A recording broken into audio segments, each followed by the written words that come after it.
Well, hello there. It's Sandra Dee coming to you. Literally, tonight I'm sitting outside next to the fire pit, so fireside chat, I guess, in this very first episode of Random.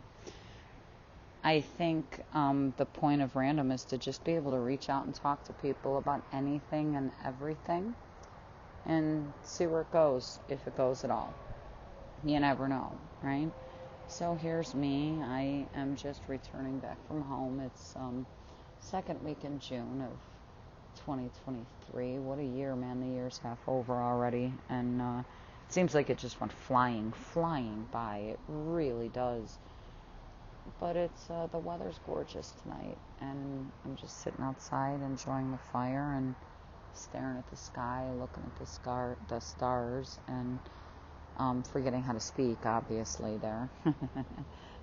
And taking it all in and just chilling and seeing where my mind takes me.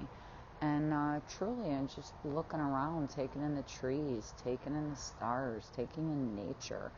And, it's pleasant, it's relaxing, and it's a great way to bring my travels to an end. I just spent the last 6 weeks in Chicago. My brother lives out there. My mom lives out there. That's where my mom moved back to Chicago after my dad died 3 years ago. And I get out there about every 3 months and stay for usually about 6 weeks at a time. And and then I get homesick and I can't wait to get home. And it's been my first 24 hours back at home, and I'm just chilled out, and it's kind of nice. It really is. So I'm coming to you from that chilled out place where it's just all good, and I really don't have anything to complain about. I guess I could think of stuff to complain about, but what's the point? That's another thing lately. There's just no point. You can complain and complain and complain, but talking it into the ground isn't going to do anything about it, so what's the point? Right? Get active, do something. It's better than complaining. At least I find that to be working for me lately. I don't know, that's just one of those little tricks. You know what, a friend of mine, I was talking to a friend of mine today, and I recommended a couple of different things that I do when I'm trying to just, keep my head on straight. And here's one of them. Speaking of random, just the things that we don't normally talk about every day that we probably should, and we don't bring things up in general conversation. But today, in talking to a friend of mine, she's going through some tough times, and we're all going through stuff. But I recommended a couple of things to her. I recommended looking over your shoulder to remind yourself that you've been here before, and look how far you've come. You've made it. You are where you are today. Even in the worst of times, when you were laying on the ground crying and throwing a fit, scared half to death that everything was going to go south, you made it. And it gets easier as time goes by to start looking over your shoulder and realizing that look at everything that you've accomplished and gotten through and climbed over and dug under and gone around, and just look at everything in life that has led you to the point where you are now, and you got through it and you did it. So there's no reason to doubt that you're not going to do it again today, and that helps me. It helps me to give myself that like pep talk. But the bigger one that I talked about today is something I'm still working on, and I work on it daily because it's so tough. The don't talk shit to yourself theory.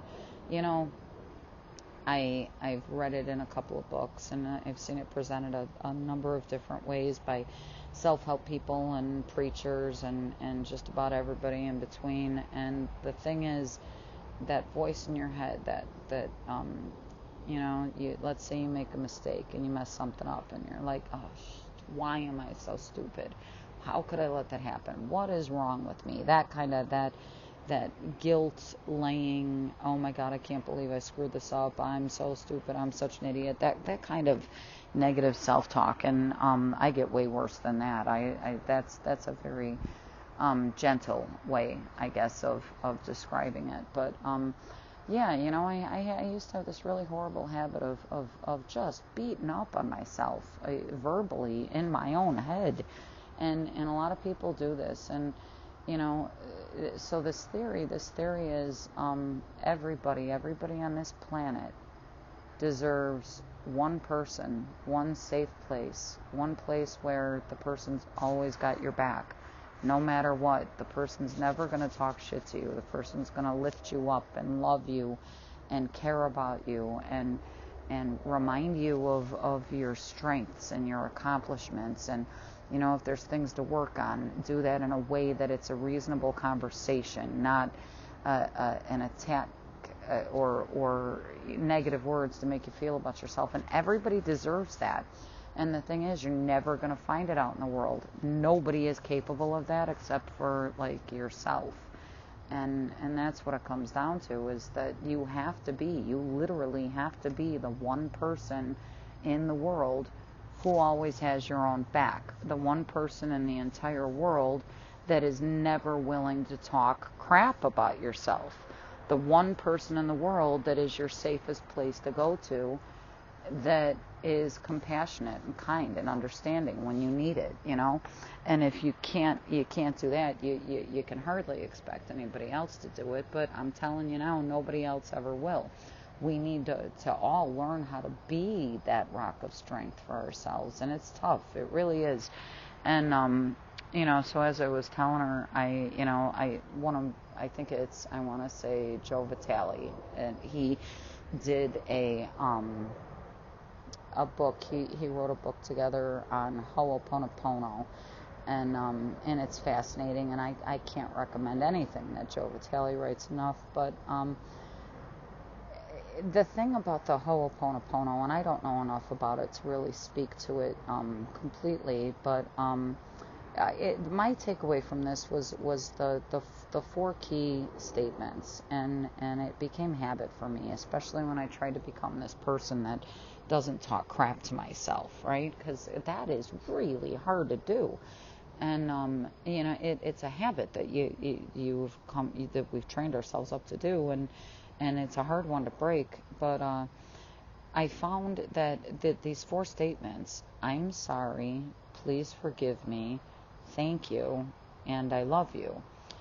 You say that to yourself, that this is or the universe or your creator, or whoever, but like it's self-talk. And when you're down and out on you, and you've screwed up and you made some mistakes and you need to pick up and you need to start over again, that's the I'm sorry. That's apologizing to yourself, giving yourself permission to walk into the next one. Please forgive me.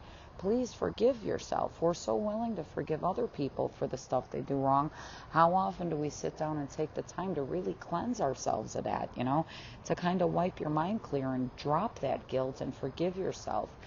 Thank you, for being willing to go there, for being that rock of strength, and I love you. You need to love you. We all need to love ourselves. If, you can't have love with others when you can't love you. And it's hard. It really is. It's a program worth looking into. I don't know. I kind of combine all these tiny little things I've learned from all these programs over the years to help me keep my head on straight. And yeah, so like a combination of no self shit talk. Right? And if I do cross that line, I immediately stop wherever I am and I walk those four phrases and I get myself past it, and I go into immediate forgiveness of self, and I do my best to let it go and move on. And I recommend that to people, I mean, the Four Agreements, the Four Agreements is a life changer. That's another one. If you need to get started on any kind of self-improvement, the Four Agreements is probably one of the greatest ways. I still listen to this book by audiobook every week. It's a short listen, just a couple hours, but it's a game changer. And it puts the right kinds of thoughts into your mind, especially when it comes to self-love, self-healing, and, just being peaceful and happy. I like that one. So I would recommend The Four Agreements by Don Miguel Ruiz. And pretty much, like I said, anything by Joe Vitale, especially his combination work with Lou. Oh, I can't remember his name, but anything on Ho'oponopono, and any of Joe's self-help books, they're really fabulous. They just are. I think I own them all. You know, because somebody has to have your back. And when you live in a world full of people that are always focused on their own lives, you start to realize that we're all like that. We all do that. But somebody should always have our back, and that somebody should be you. It should always be you. Don't, you know, there's a world full of people out there. Somebody can't wait to say some of the worst crap ever to you. Don't be that person. Don't allow yourself to ever be that person. Love yourself more than that. Respect yourself more than that. And don't talk crap to yourself. So anyway, this is the first episode of a brand new series, and it's called Random.